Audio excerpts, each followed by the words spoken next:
والصلاة والسلام على رسوله وآله وأصحابه المنتخبين ولعنة الله على أعدائهم أجمعين. أما بعد فقد قال الله في كتابه الكريم: يا أيتها النفس المطمئنة ارجعي إلى ربك راضية مرضية فادخلي في عبادي وادخلي جنتي.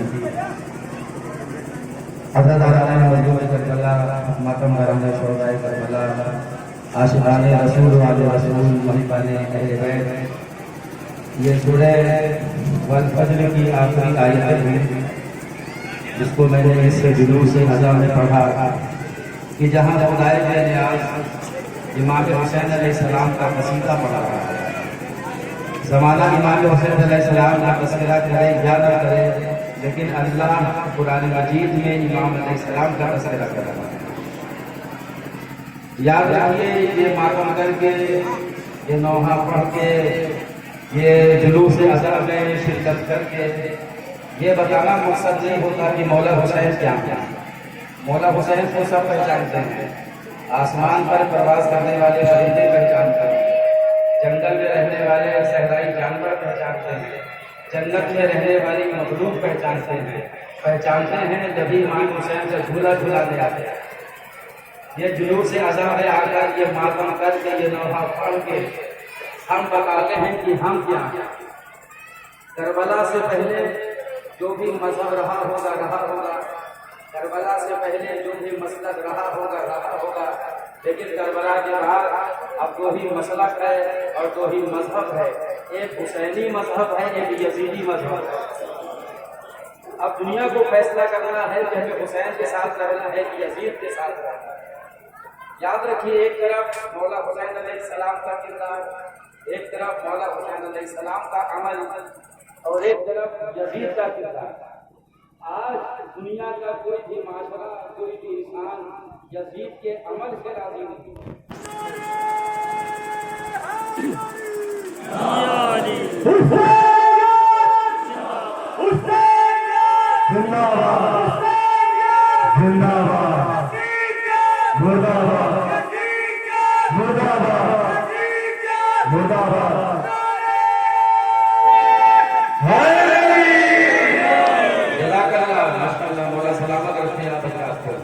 تو کوئی بھی یزید کے عمل سے راضی نہیں ہے.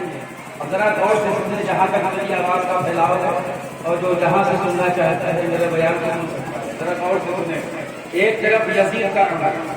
اب دیکھیں کہ مورخین نے اور محدثین نے یزید کے لیے کیا کہا.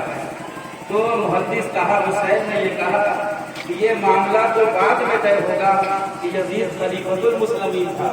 پہلے یہی طے ہو جائے یزید مسلمان بھی تھا. اس کے بعد خواجہ نجری سرکار نے کہا شاہست حسین بادشاہست حسین، دیست حسین دی پناہست حسین، سردار نداد دست در دست یزید، حقہ کے بنا لا الہ است حسین. آپ نے خواجہ کی ربائی کو پڑھا اور سنا. اجمیر شریف جائیے، وہی خواجہ کی ربائی لکھی ہوئی ہے، آپ اس میں غور فرمائیے. خواجہ نجری سرکار نے جس مصرے میں مولا حسین کا نام لیا اس میں یزید کا نام نہیں لیا، اور جس مصرے میں یزید کا نام لیا وہاں مولا حسین کا نام نہیں لیا.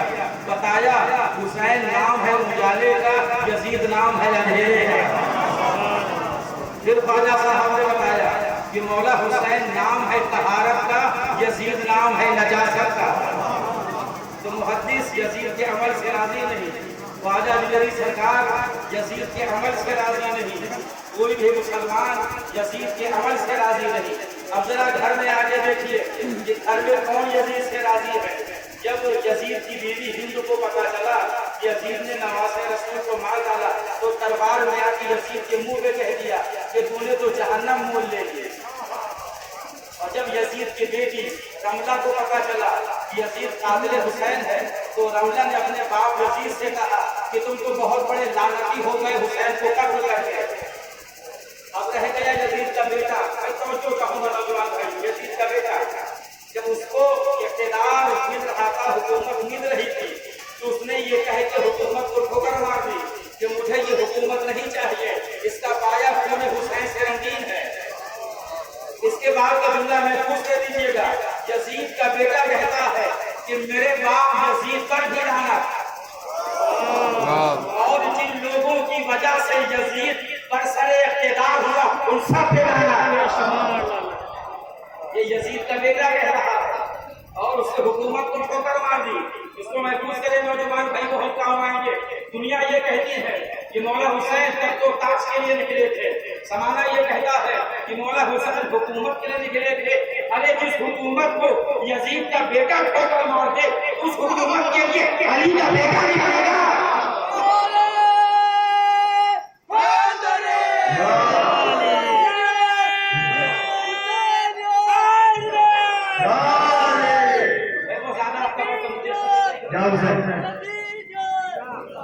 بہت زیادہ وقت آپ کو مجھے خوش نہیں کرنا ہے، مجھے احساس ہے کہ مسلسل آپ معافی کرنا ہے، توبہ کرنا ہے۔ آخر میں دو باتیں آپ سمجھے چاہیے، دیکھیں توجہ چاہوں گا۔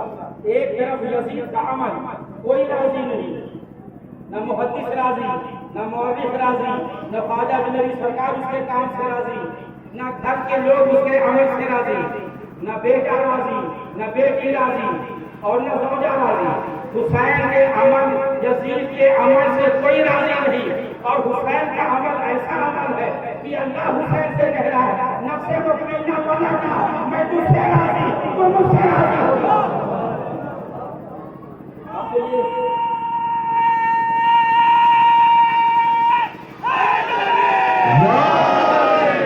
بس آخری دو باتیں سن لیجیے اور مجھے اجازت دیجیے، اور دو باتیں بہت توجہ سے سنیے گا۔ ایک طرف یزید کا عمل کہ کوئی راضی نہیں، ایک طرف مولا حسین کا کردار۔ اللہ کہہ رہا ہے قرآن مجید میں پلٹ آ اے نفس مطمئنہ، پلٹ آ اپنے رب کی طرف، میں تجھ سے راضی۔ معاملہ ایک طرفہ نہیں ہے، تو بھی مجھ سے راضی ہو جا۔ اور اللہ نے کہا پلٹ آ، لوٹ آ نہیں کہا، پلٹ آ وہاں کہا جاتا ہے جہاں کام کرنے والا کام کی سرحد سے آگے نکل جائے۔ مولا حسین سرحد صبر سے اتنا آگے نکل گئے تھے کہ اللہ کو کہنا پڑا پلٹ آ، اور اللہ کے علاوہ کسی کی اوقات نہیں تھی جو مولا حسین سے کہہ سکتا کہ پلٹ آ، کیونکہ پلٹ آ وہی کہتا ہے جس نے بھیجا ہو۔ راضیہ مرضیہ میرے بندوں میں شامل ہو جا۔ آج مسلمانوں کو اس بات پر غرور ہے، اس بات پر ناز ہے، صاحب ہم اللہ والے ہیں، ہم اللہ کے بندے ہیں۔ جس کو دیکھیے وہی کہتا ہے صاحب ہم تو اللہ کے بندے ہیں، ہم تو اللہ والے ہیں۔ مسلمانوں کو اس بات پر ناز ہے کہ وہ اللہ والے ہیں، اور اللہ کو اس بات پر ناز ہے کہ حسین سے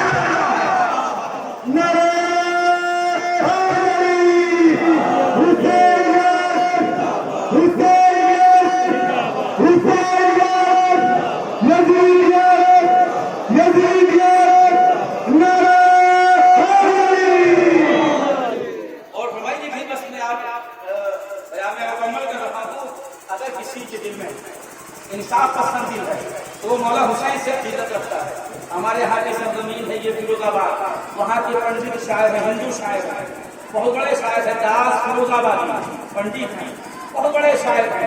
ان لوگوں پہ طنز کرتے ہیں جو غم حسین سے دور دور رہتے ہیں، ان لوگوں پہ طنز کر رہے ہیں۔ داس فیروز آبادی صاحب ہیں پنڈت، لیکن ان لوگوں پہ طنز کرتے ہیں کہ جو غم حسین سے دور دور رہتے ہیں، جو ذکر مولا حسین سے دور دور رہتے ہیں۔ اور فرمائیے گا داس صاحب ان لوگوں سے کہتے ہیں کہ تم نہ کر پائے کبھی ذکر حسین، تم سے قرآن سنبھلتا ہی نہیں، تم نہ کر پائے کبھی ذکر حسین، تم سے قرآن سنبھلتا ہی نہیں۔ ذکر شبیر کو ایسے سمجھو ایک سورج ہے جو ڈھلتا ہی نہیں۔ داس صاحب کہتے ہیں جہاز ہوتے تجسس کا سلا ملتا ہے، ہاں ہم ملے مقصد کا پتہ ملتا ہے۔ شبیر ہے وہ رہنمائے برحق، شبیر کو ڈھونڈو تو خدا ملتا ہے۔ تو جسے عقیدت ہے مولا حسین سے وہ عقیدت رکھتا ہے اور سر جھکاتا ہے در حسین پر آ کر۔ بس آخری بات مطلب آخری بات، زمانہ کہتا ہے حسین نے دیا کیا؟ ارے حسین نے کچھ نہ دیا ہو، تمہیں دین دوبارہ دلا گئے، تمہیں اسلام دوبارہ دلا گئے۔ اور بس میں نظیر پیش کر رہا ہوں، وہ بہت بعد میں گھوڑے سے گرا مقتل میں، پہلے گرتا ہوا اسلام سنبھالا اس نے۔ وہ بہت بعد میں گھوڑے سے گرا مقتل میں، پہلے گرتا ہوا اسلام سنبھالا اس نے۔ اور یہ کربلا میں جیتا کون؟ اور ہارا کون؟ جب چوتھے امام سے پوچھا گیا کون جیتا کربلا میں، کہا مجھ سے کیا پوچھ رہا ہے، جب آسان ہو تو فیصلہ کر لینا۔ میرا بیان مکمل ہو گیا اور رہ گیا مسئلہ کہ غم حسین میں رونا کیا ہے۔ غم حسین میں رونا بدعت نہیں ہے بلکہ سنت پیغمبر ہے، اور روایت ہے ام المومنین سے کہ روز عاشوراء ام المومنین ام سلمہ نے پیغمبر اسلام کو خواب میں دیکھا۔ عصر کا ہنگام قریب تھا تو خواب میں دیکھا کہ رسول اللہ کی آستینیں اٹھی ہوئی ہے، سر کے بال بندھے ہوئے ہیں اور بدن پر خون کے دھبے ہیں، خون کے دھبے۔ آخری بات اسے مصائب سمجھ کے سنے تو ام المومنین ام سلمہ نے کہا اللہ کے رسول یہ تمہارا کیا عالم ہے، میں نے تمہیں کبھی ایسے عالم میں نہیں دیکھا۔ کہا ام سلمہ تم آرام کر رہی ہو، کربلا میں میرا حسین مار ڈالا گیا۔ رسول اللہ آنسو بہا رہے ہیں غم حسین میں، تو غم حسین میں رونا سنت رسول ہے، بدعت نہیں ہے۔ انا للہ و انا الیہ راجعون۔ حسین حسین